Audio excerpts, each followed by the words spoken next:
G'day, guys. It is Oliver here with the Set of Six podcast alongside usual host Clarkey. Usually, I have some type of intro or something. Couldn't think of it today. Anyway, we've got six great topics to go through. Now, today will be a bit of a shorter episode.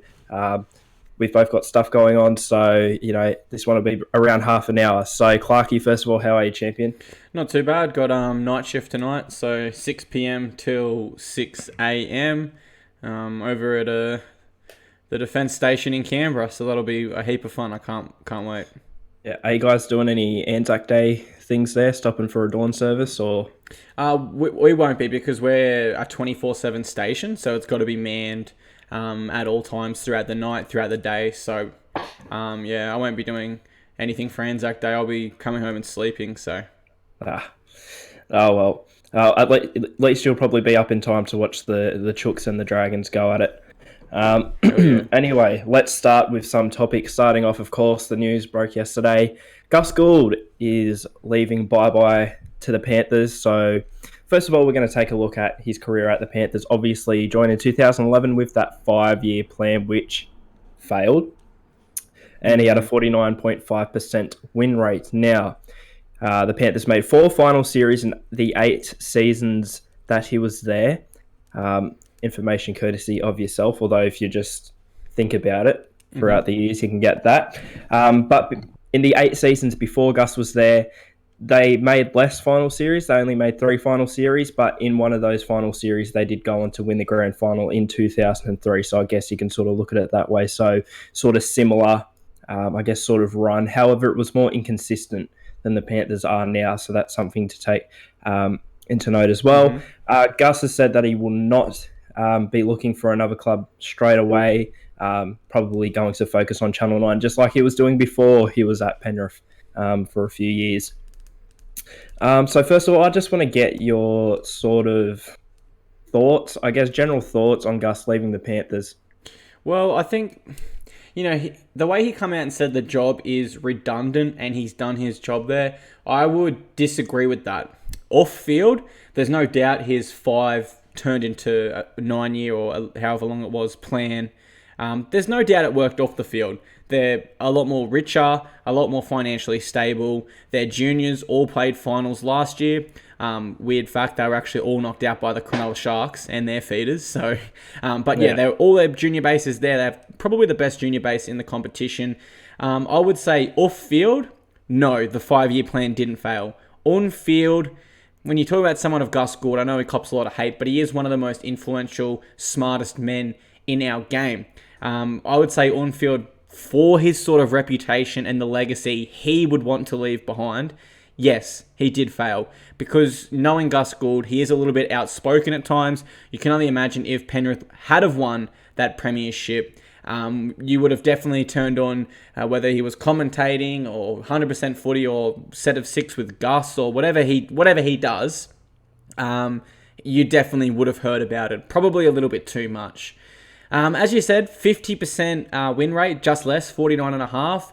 Again, probably, when you look back at it in years to come, history doesn't equate for anything but statistics, realistically. Yeah. And that's not going to look good there. 50% finals made. Had a pretty good squad a lot of this time. Again, Probably disappointing. A little bit of an interesting one here. There are whispers going around that this is just a smoke bomb. He's quitting because he's been offered a job higher up within the NRL. Some rumours, obviously this are pretty baseless at the moment, have suggested even potentially as high as Todd Greenberg's job. And when you think about it, Tom Greenberg was the former CEO of the Bulldogs, I believe. Even though he had a very head-high position there, which obviously Gus did as well. So we can't really rule it out. There is some sort of basis that it could be true, not saying it is. But where I would like to see Gus go now, Oz, I would like to see him step into the international game. I think he's got a great mind. I would love, let's say, Canadian Rugby League to hire him as a coach/advisor for a year contract. And from there, he can advise, give coaching advice, all sorts of advice around growing, because he's shown now at the Panthers he can financially grow, etc. So I think if Gus was to step in the international game, that would be best for rugby league moving forward.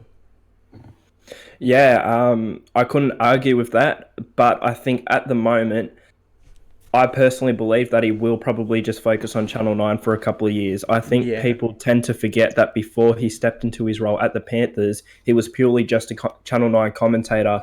Um, Probably since he left the New South Wales coaching role, I don't really think he had anything to do with any clubs or anything to do with the NRL and was purely just commentating. So I personally think he'll do that for the next couple of years. Mm.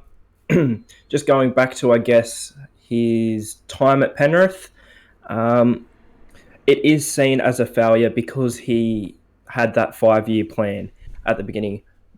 For me, if he hadn't have come out and said that we have this 5 year plan publicly, I think a lot of people would probably have seen it more successful than we do right now. Now, as I presented at the start, I said that the Panthers made 4 finals in 8 seasons with him there. The 8 season before Mm. that, they made 3 and won the premiership, which is around similar, but you'd probably lean more towards that previous sort of 8 years because they did win the premiership. However, those 3 final series they made in those 8 seasons, 2003 where they won the comp, 2004 their next final series in that is 2010.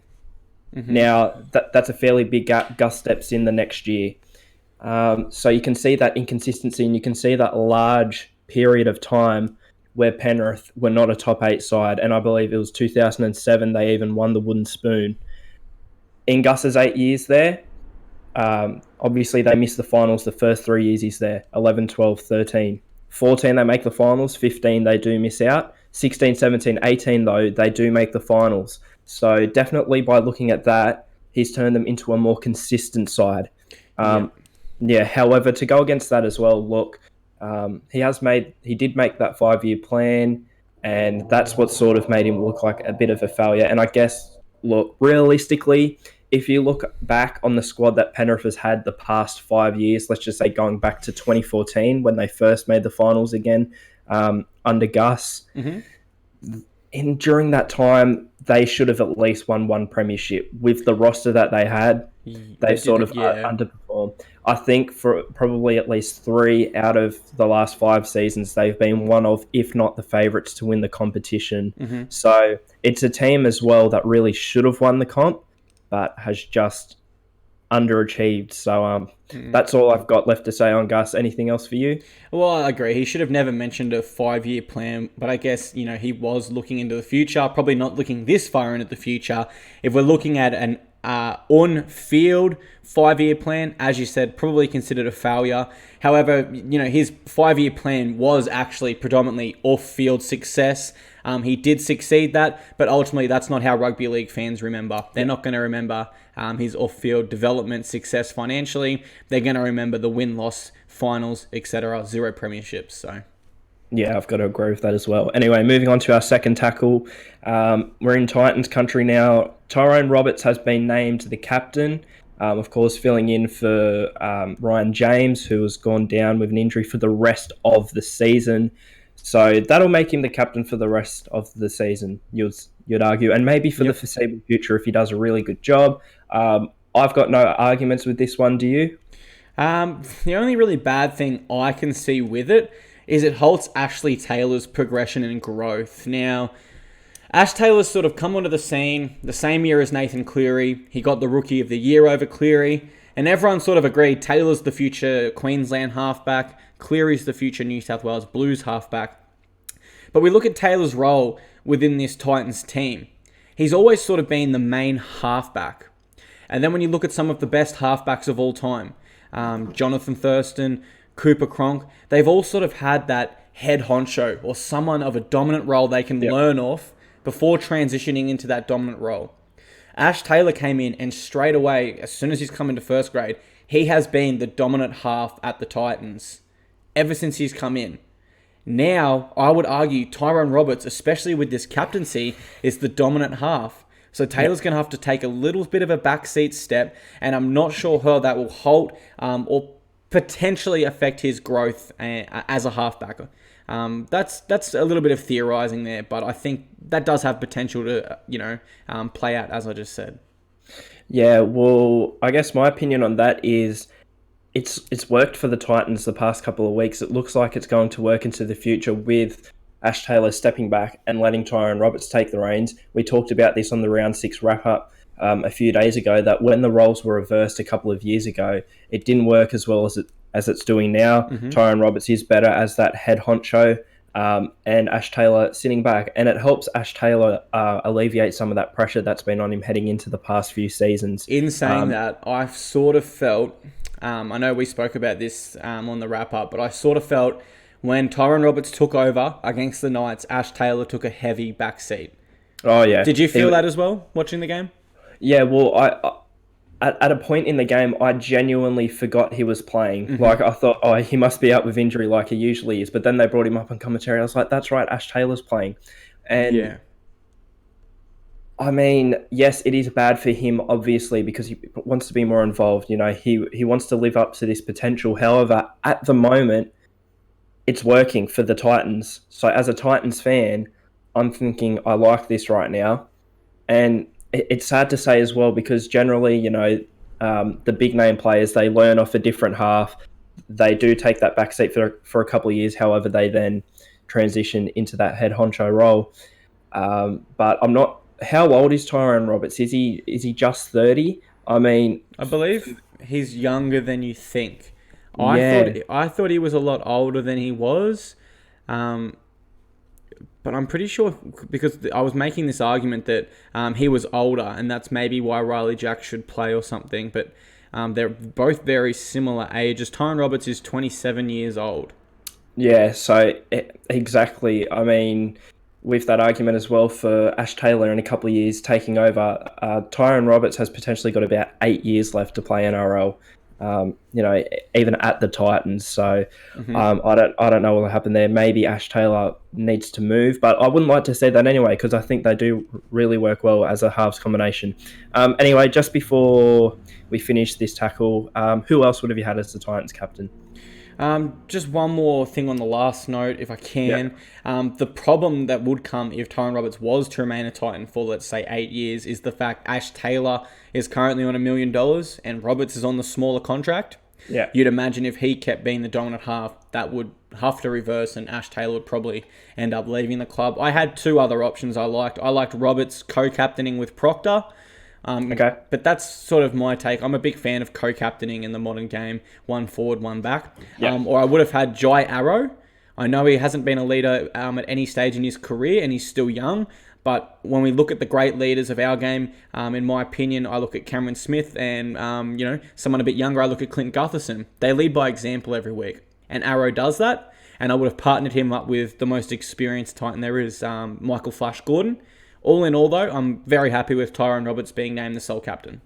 Yeah, for me, I would have liked to see Roberts and Gordon be those co-captains, although they are two backs. Okay. I feel like they've both sort of deserved it. Roberts has obviously got it, but obviously for Flash, he's experienced within the game, not just playing for the Titans. And you know, he does look like a leader on the field for the Titans as well, as do the likes of Roberts and Ryan James. But I wouldn't have minded to see Arrow partnered with either of the two as well. Yep. You know, as long as you've got that more experienced captain, he can still be the captain of the forward pack, but the pressure's not entirely on him to captain the squad and lead the squad. So, you know, look, with any of these options we're talking about, I'm personally fine with any of them. I'm not against any of them. So, you know, I'm happy with that. So we move on now to our third tackle, and it's someone that you've just brought up, Clint Gutherson. Okay. Could be out. Could be on the way out of the Eels at the end of the season. So what I've got here, the Eels have offered Clint Gutherson a deal for 3 years in excess of $500,000, but not greater than $700,000. Now, Clint Gutherson wants at least $700,000 for 4 years. Now, from what I gauge at the moment, he is only doing this to sort of test the waters on the free market, I guess you could say, in free agency, try to see what he's worth, try to see what teams want to offer him. But the question I've got for you is, let's just say he is 100% leaving the Eels, which we don't know yet. But if he was to leave the Eels, where would you like to see him end up? Where would I like to see him end up? Well, that's obviously the Titans. But if Yeah, I if where I should he? where Yeah. should he? Yeah. If we're looking at it realistically and how the market is at the moment, there's two big players in town that need outside backs. One because their captain, possibly the best center we've ever seen play, Greg Ingles just retired, and the other because the man they want as their fullback is currently training with an NFL side called the New York Jets. Of those two teams, I'd probably be more inclined to say the Cowboys would land him. I did have mail come past my box of someone who's friends with a lot of the Cowboys players, and he told me that there's talk he may even be up there this year. He said that's unlikely, but 2020 is shaping up as potentially Gutherson heading to the Cowboys.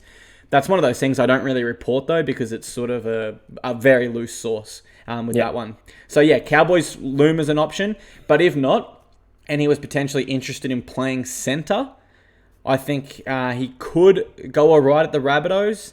I don't think that's the best position or club for him. You want Gutho to get his hands on the footy a lot, and at centre, he's not necessarily going to be doing that with a running 5'8", like Cody Walker. So... Yeah, for me, I'd only really agree with the Cowboys. I can't see where else he'd go because I think he'd want to play fullback. So I think the Cowboys would be his preferred option if he was to leave. Personally, I think he'll end up staying at the Eels. I think he just wants a bit more money, which, you know, he's their captain. He's their main man. Probably deserves it. You know, I've heard the rumors as well, and a post that someone, you know, so amazingly photoshopped on Facebook, which people were messaging me about, actually thinking it was true, of Clint Gutherson signing with Manly. One, they have got Tom Trbojevic, obviously, unless they wanted to play him out on the edges, which I don't think they'd want to do with Gutho. And two, Manly still have those financial restrictions. They can't really afford to pay $700,000 a year for 4 years for someone right now. No. So, if they could, they wouldn't have been targeting so many fringe players this off-season. yeah, and you know what? I don't really think they need to add to their starting lineup. Maybe on the edges, but you know, realistically, they've got a decent starting 13. So I think they just need a bit more depth, which is cheaper as well and a more viable option for Manly. So I definitely don't see him go there.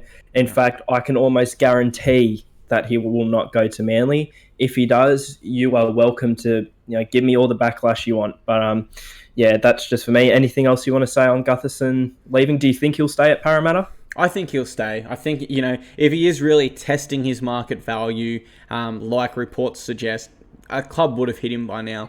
Clubs know how their books are sorted at the end of this season and who they'd have to move on to fit a player of Gutherson's caliber in.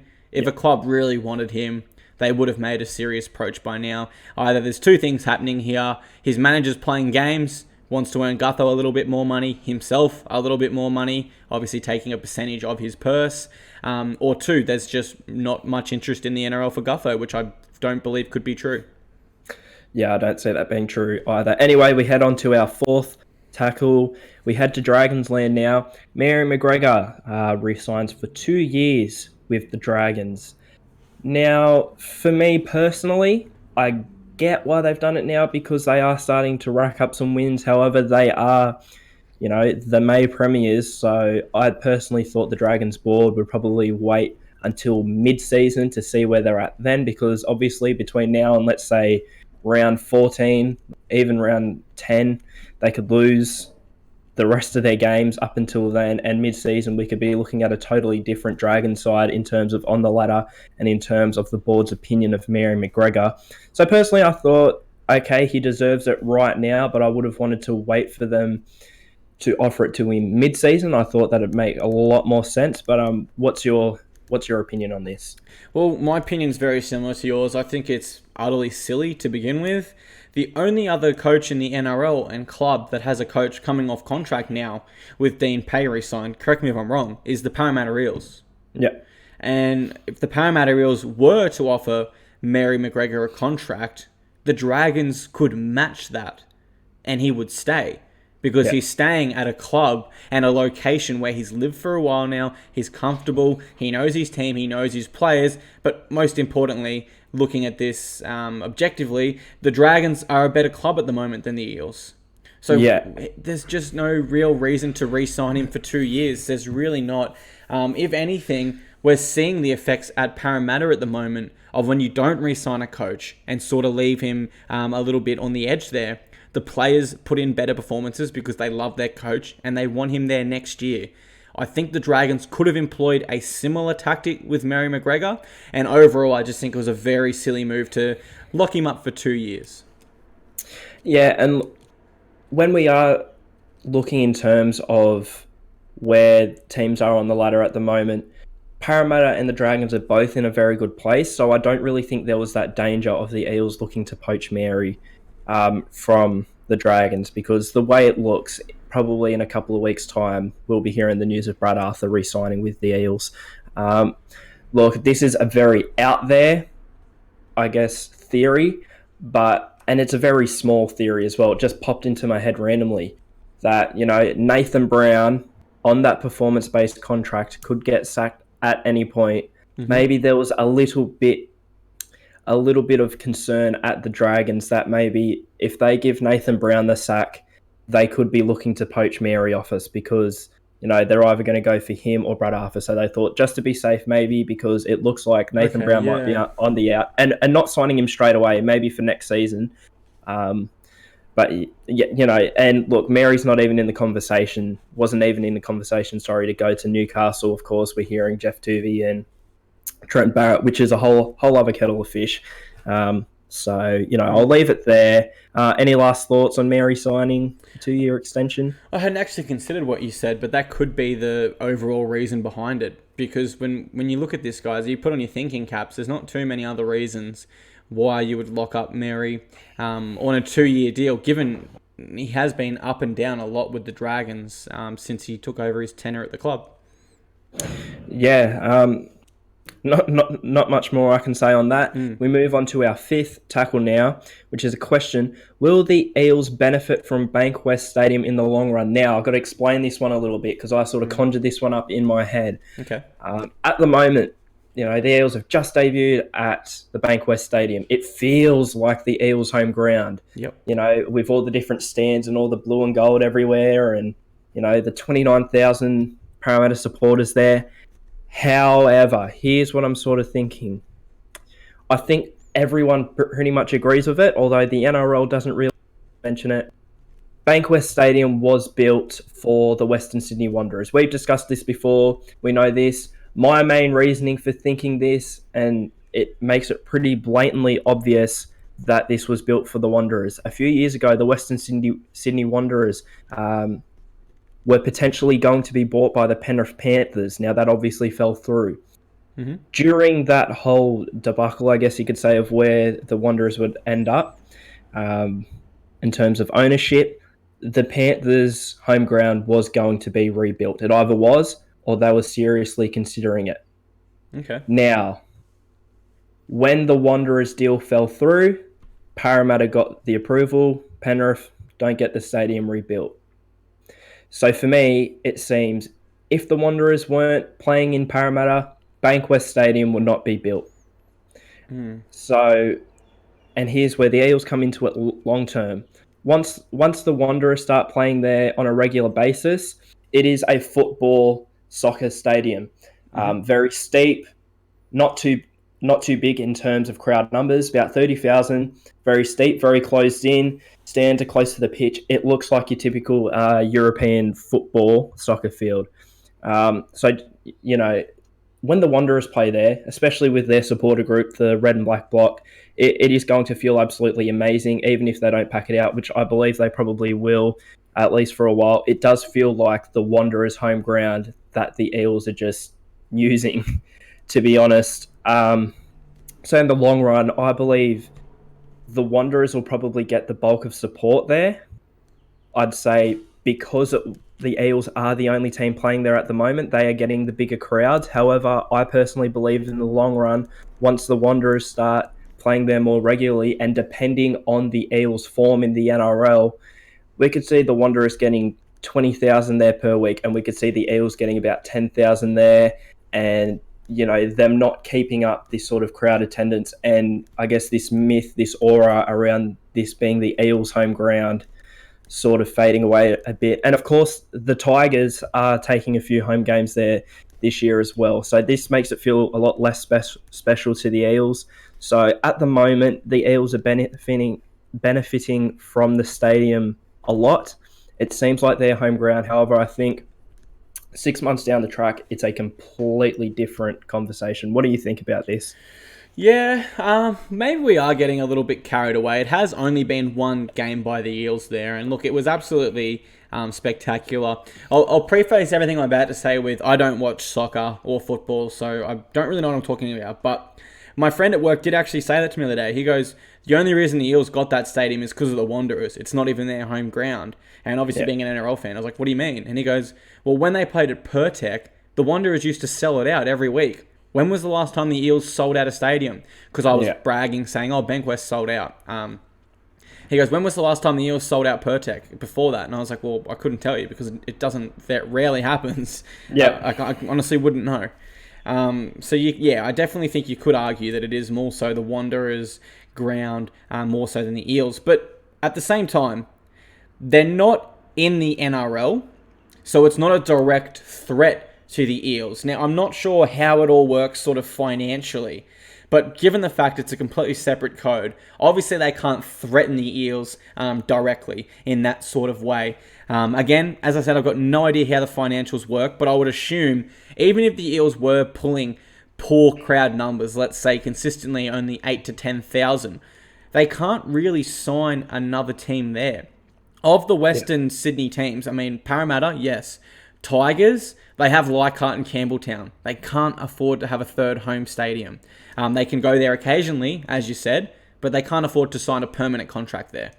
Penrith, we know I'm not even sure where that is geographically, but we know Panthers are their own separate beast out at their own stadium.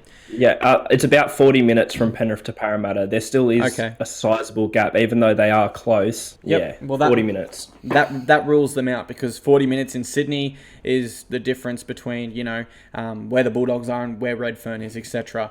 From what I know anyway, which I only lived in Sydney for a brief period. But what I'm trying to say here is, yes, they are a threat potentially, but not a direct threat because they can't knock them off. And at the end of the day, if the Wanderers are not playing there for a weekend, the owners of Bankwest Stadium would rather have 10,000 fans for an Eels game than 0. Yeah. At the very end of the day. So I think the Eels are safe, but I would agree with your point. It is more so a Wanderers stadium, given their ability to sell out Para's previous home ground and what looks like they'll have that ability again at Bankwest. Yeah, look, and I guess it just feels a bit weird for the NRL right now, and they shouldn't be, but it feels like they're trying to hide the fact a little bit that it's not predominantly Para's home game. Well, it is their home ground, but they aren't the main reason why the stadium's there. I mean, obviously hype the stadium up and everything like they have been, but, they've really been pushing, this ground was built for the Eels.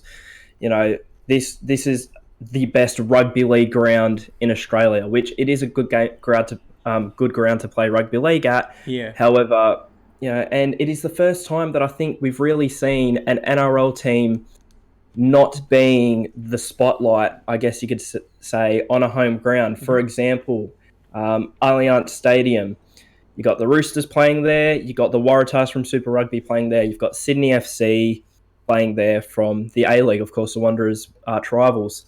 Now, I've been to Allianz a few times. I think I've been to an A-League game there, like once when I was little. Yep. It is the Roosters' home ground. It still will be when it's rebuilt.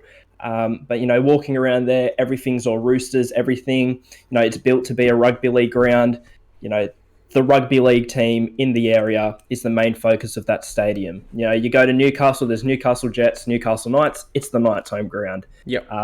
Amy Park, Melbourne City, Melbourne Victory, Melbourne Storm's home ground. Yep. Bankwest Stadium, Western Sydney Wanderers, Parramatta Eels, it's the Wanderers' home ground. Okay. So that's where I think for the NRL, it just feels a bit weird where it's like, oh, we've got this new stadium, but our code's team is not the reason why the stadium's there. They're not the main focus. Yep. But anyway, I feel like we've been talking about this point for a bit too long. It doesn't really matter in the end because Para are going to still play there. They're still going to be safe there. However, I just think the crowds will probably die down in about 6 months' time to where they were usually at before. So, yeah. Anyway, sixth tackle. Now we are moving on to contenders and pretenders. If you go back to the start of the season, we started off this new concept where for the upcoming season, we'd say who we thought were pretenders, who we thought were contenders. We'd go down, list all the NRL teams and give a sentence on why they are not. Yep. We're going to do this every 5 rounds. Obviously, we missed out last week, so we're doing it this week. Anyway, so we are starting off with the Brisbane Broncos. Contenders, pretenders? Pretenders. Terrible spine, not clicking, and the coaching formations of Seabold just don't work at the Broncos at the moment.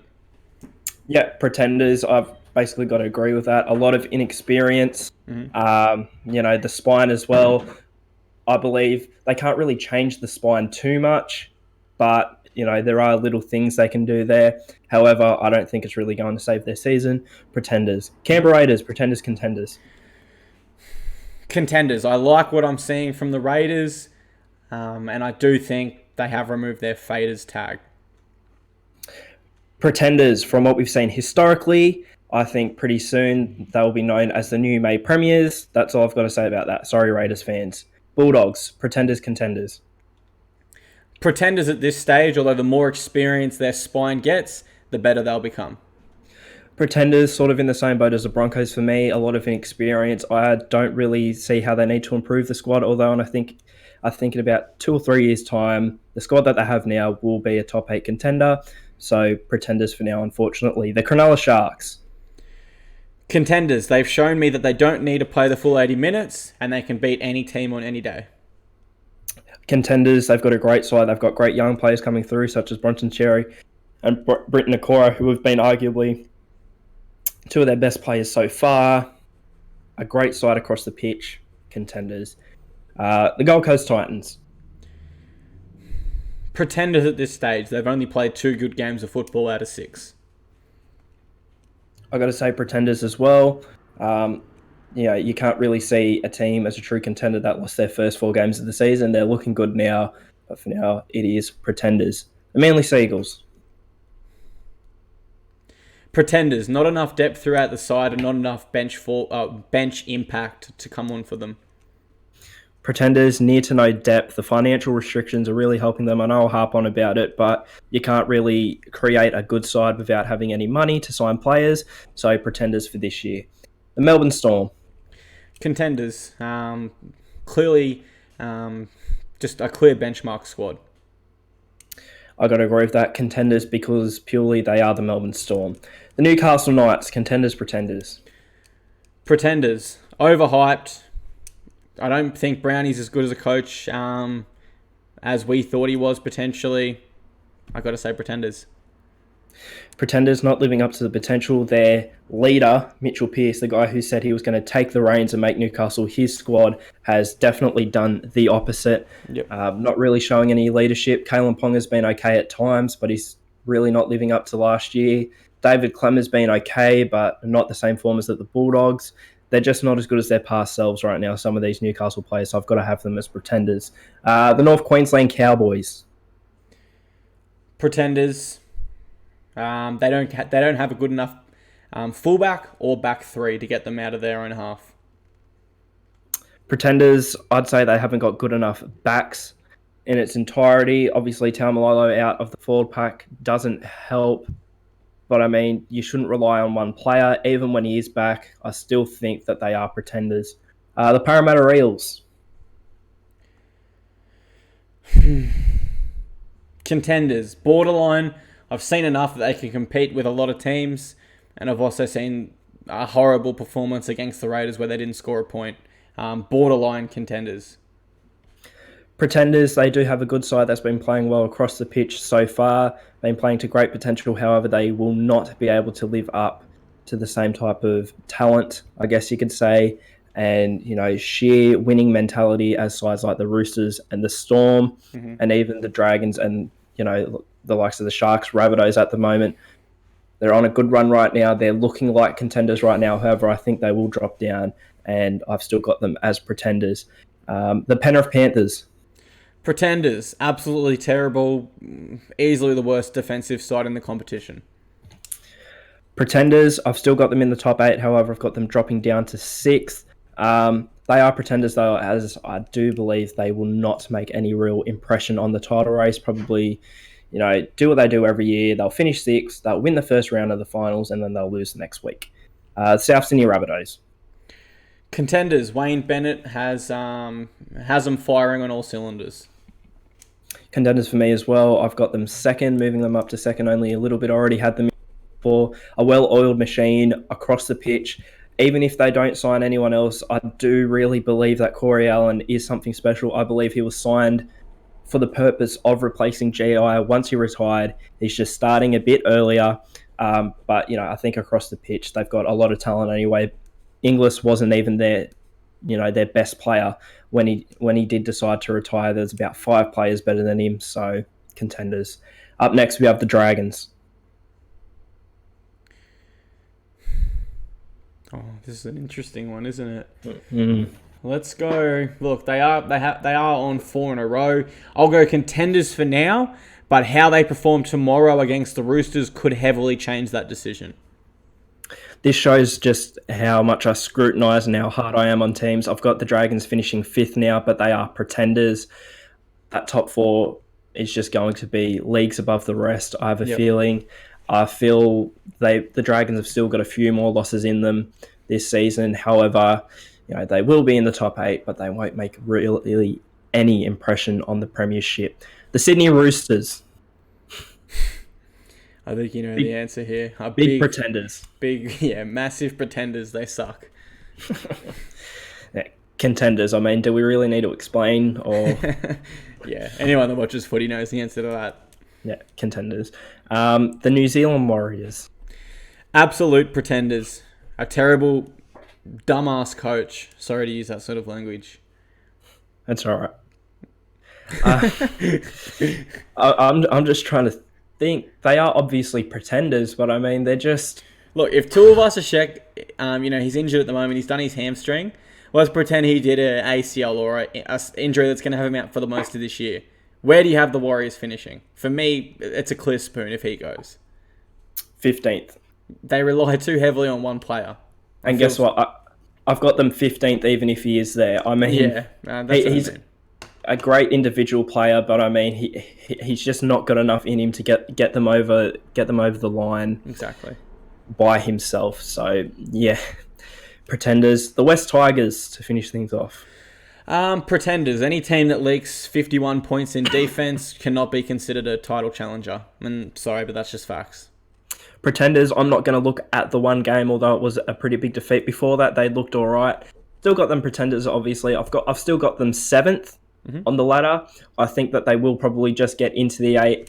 After this one loss, I'm not seeing them drop right down and finishing last. I just don't see that happening with, some of the other squads like the Warriors in the NRL. I'd still tip the Tigers to probably beat the Warriors if they played them tomorrow, even though they've just come off that loss. So I do have them just making the 8 in 7th, but still pretenders. Only my top 4 are contenders, pretty much, and that's down to just how good they are. Yeah, I can't really say much more than that. I know you've got a few contenders. You're a bit more lenient. Yeah. I don't get me wrong. I agree with you. The top 4 are the top 4, and they're going to be very stiff competition when it comes to finals time. Yep. But what I do go back to is last year when the Dragons went up to Suncorp and put that scoreline on the Broncos. It for me, that just... It sort of reaffirmed to me that finals footy is a different beast and any team can win on any day in rugby league. True, although when I look at my top 8, so I'll just read it out quickly. You got Roosters first, Rabbitohs, Storm, Sharks, Dragons, Panthers, Tigers, Eels. When I look at that right now, I put them into the finals. I don't really see any of those teams from 5th to 8th really standing a chance against 1st to 4th. With me, a surprise result would be the Sharks beating the Roosters in the first week of the finals, and they're in the top 4. You know what I mean? Mm-hmm. If there are any surprise results, it'll be, we'll end up with third versus fourth in the grand final. I Okay. really like the Dragons, maybe. The Panthers, yes, I do see them making the 8, but with the way they've been playing so far and with their finals history, I can safely say right now they're not beating the Roosters, they're not beating the Rabbitohs, they're not beating the Storm, they're not beating the Sharks. The Tigers, no. I mean, yes, they've got a good squad, but I mean, you put a good squad up against a great squad. Great squad usually wins. Mm-hmm. Same with the Eels as well. I'd have them in the same boat as the Tigers, even though they flogged them on the weekend. And let's not forget as well, statistically, the Tigers were the better side on the weekend. So I guess that's an argument for them to say that things might be all right. But very little argument. It's an argument, but it's very little. Anyway, guys, we'll wrap things up here. Clark is going to go get ready for work. All the best of luck to you, champion, tonight with your big 6-hour shift. 12-hour. I screwed it up. Yeah. No, you work from 6 to 6. That's where I got it wrong. Yeah. It's not a 6-hour shift. You're working 6 to 6. Okay. Anyway, happy Anzac Day tomorrow to all you guys. Hope you have a very good Anzac Day. Don't fill up too much on Anzac biscuits. And I'll see you guys later. Yeah, just from me, guys, by the time this is uploaded, I'll be at work. So just say a quick prayer for me. That would be very appreciated. But thank you so much for watching, guys. I can't wait to see you back next week with the Set of 6 podcast.